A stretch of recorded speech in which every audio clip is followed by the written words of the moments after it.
નમસ્કાર, અમારી news channel news for Kathiawad ને લાઈક કરો, શેર કરો અને સબસ્ક્રાઇબ કરો. News for Kathiawad. નમસ્કાર.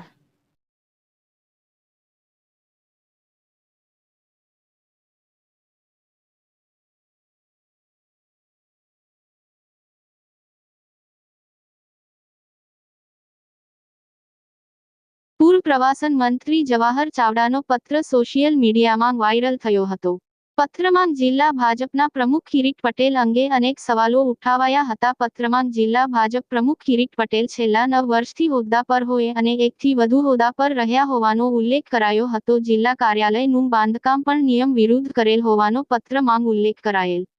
આ મુદ્દે સાવજ ડેરીના ચેરમેન દિનેશભાઈ ખટારિયાએ આપી પ્રતિક્રિયા.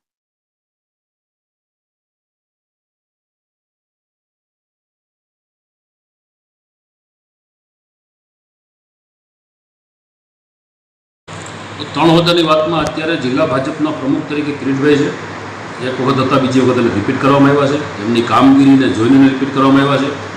વાત રહી ત્રણ હોદ્દાની, તો જૂનાગઢ એપીએમસીના ચેરમેન અત્યારે હાલમાં છે જ નહીં, એક તદ્દન ખોટી વાત છે. જૂનાગઢ ડિસ્ટ્રિક્ટ કોઓપરેટિવ બેંકના ચેરમેન છે, એમાં કોઈ નો ડાઉટ. પણ જે માણાએ ગઈ ઇલેક્શનની અંદર ધારાસભાની વાત હોય, લોકસભાની વાત હોય કે સ્થાનિક સ્વરાજ, તાલુકા જિલ્લા પંચાયત કે સહકારી સંસ્થા, જિલ્લા ભાજપના પ્રમુખ તરીકે કિરીટ પટેલે ખૂબ કામગીરી કરી છે.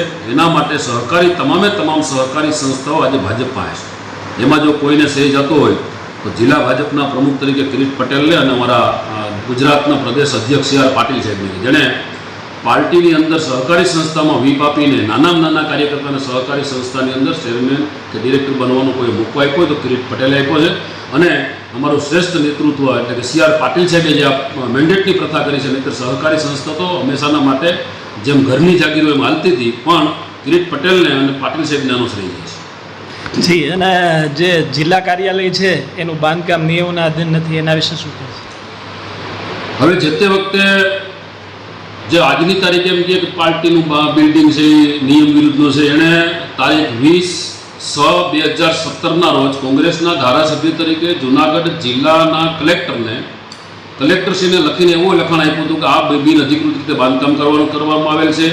આ બાંધકામની અંદર આનું ખાતમુહૂર્ત કરવા મુખ્યમંત્રી આવે નહીં. આવી અનેક રજૂઆતો કરી હતી, છતાં પણ અમારા